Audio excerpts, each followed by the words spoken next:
ডিব্ৰুগড়ত প্ৰয়াত সাংবাদিক বুলন কুমাৰ শইকীয়া আৰু লক্ষ্মী প্ৰসাদ কাকতিক শ্ৰদ্ধাঞ্জলি জ্ঞাপন।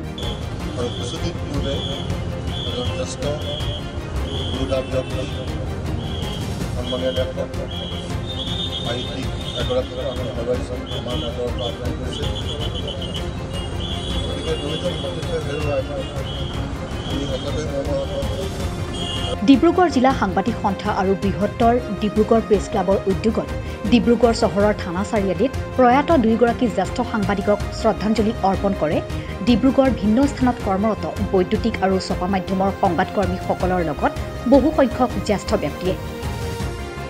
উল্লেখ্য যে ৰাজ্যৰ সংবাদ জগতৰ বহুকেইটা সংবাদ গোষ্ঠীত বলিষ্ঠ কণ্ঠৰে আপোচবিহীনভাৱে প্ৰতিনিধিত্ব কৰা বুলন কুমাৰ শইকীয়া একেধাৰে এজন সুলেখন তথা সমাজকৰ্মী আছিল। দীৰ্ঘদিন ধৰি যকৃত ৰোগত আক্ৰান্ত হৈ বৃহস্পতিবাৰে পুৱা ভাগত ইহ সংসাৰ ত্যাগ কৰে বুলিন কুমাৰ শইকীয়াই। মৃত্যুৰ সময়ত NKTVত নাহৰকটীয়াৰ পৰা সংবাদ মাধ্যমত প্ৰতিনিধিত্ব কৰিছিল তেওঁ। ইফালে সদ্য প্ৰয়াত প্ৰাক্তন ডিব্ৰুগড় জিলা সাংবাদিক সন্থাৰ সভাপতি জ্যেষ্ঠ সাংবাদিক লক্ষ্মী প্ৰসাদ কাকতি উজনি অসমৰ গ্ৰাম্য সাংবাদিকতাৰ এজন বলিষ্ঠ কণ্ঠ আছিল।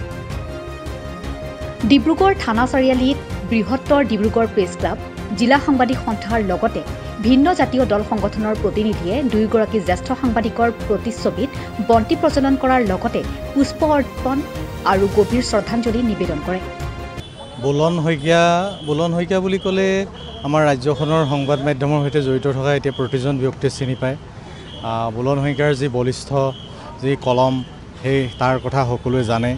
সেইজন ব্যক্তি ইমান অকালতে আমি হেৰাই যাব বুলি ভবা নাছিলোঁ।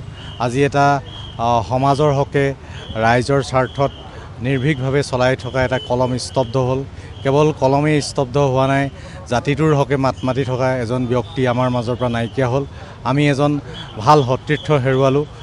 ক'বলৈ আচলতে ভাষা নাই, আমি বাকৰুদ্ধ। তাৰ মাজতে আৰু এজন আমাৰ জ্যেষ্ঠ সাংবাদিক লক্ষ্মী প্ৰসাদ কাকতি যোৱা 22 নৱেম্বৰত তেখেতে আমাৰ মাজৰ পৰা আঁতৰি গ'ল। আমি আজি দুইজনলৈ আজি থানা চাৰিআলিত বৃহত্তৰ ডিব্ৰুগড় প্ৰেছ ক্লাব আৰু জিলা সাংবাদিক সন্থাই আনুষ্ঠানিকভাৱে শ্ৰদ্ধাঞ্জলি জ্ঞাপন কৰিছোঁ আৰু দুইজনৰ আত্মাৰ সদগতিৰ অৰ্থে ভগৱানৰ ওচৰত প্ৰাৰ্থনা জনাইছোঁ।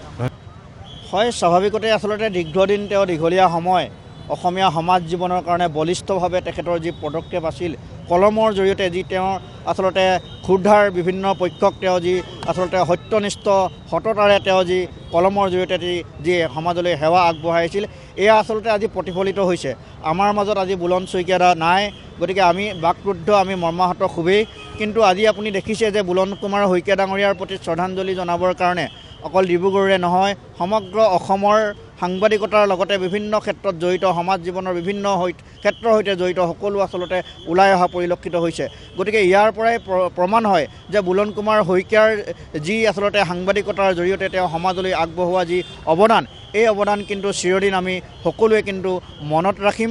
আৰু তেখেতৰ যি বলিষ্ঠ আচলতে যি কণ্ঠ আছিল বা বিভিন্ন সময়ত তেখেতে দেখা গৈছিল যে সমাজ জীৱনৰ বিভিন্ন ক্ষেত্ৰৰ সৈতে সমাজৰ কাৰণে বিভিন্ন যি যেনেধৰণে আচলতে কৰিব লাগে এইখিনি সকলোখিনি আচলতে কৰি আহিছিল, তাক কেতিয়াও অসমীয়া সমাজ জীৱনে কেতিয়াও নাপাহৰে।